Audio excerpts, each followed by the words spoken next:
Eli and the Enchanted River. In a small mountain village, there was a lively boy named Eli who loved adventures. Every day, he would explore the forests, climb trees, and skip stones by the river. One bright summer morning, Eli's grandmother called him over and said, "Today, Eli, I have a very special task for you. I want you to visit the Enchanted River." Eli's eyes widened. He had heard stories about the Enchanted River, a place where the water sparkled like silver and the fish glowed like stars.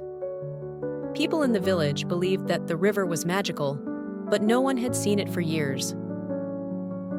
With a small satchel of food and his trusty walking stick, Eli set off on his journey.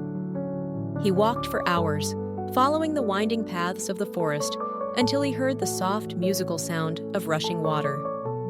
When he finally reached the river, he was amazed by what he saw. The river was even more beautiful than he had imagined. Sunlight sparkled on its surface, and tiny, shimmering fish danced just below the water.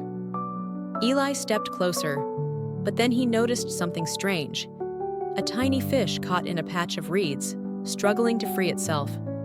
Without thinking, Eli waded into the river to help. He carefully untangled the fish and set it free. As he did, the river seemed to come alive with a soft, joyful hum. Suddenly, Eli heard a voice. "Thank you, kind friend," it said softly.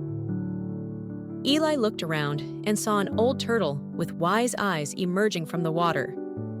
Did you just talk?" Eli stammered, a bit startled. The turtle nodded slowly. "Yes, I did. You see, this river is enchanted, and those who show kindness to its creatures are granted one wish."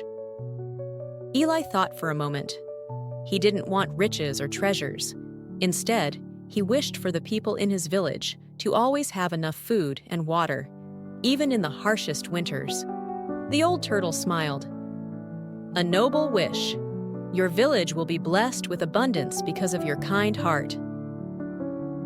As Eli made his way back home, he noticed the trees seemed greener, the flowers brighter, and the river's song followed him all the way. When he reached the village, his grandmother smiled knowingly, and from that day on, the village flourished like never before. Eli learned that sometimes the greatest magic comes from a simple act of kindness.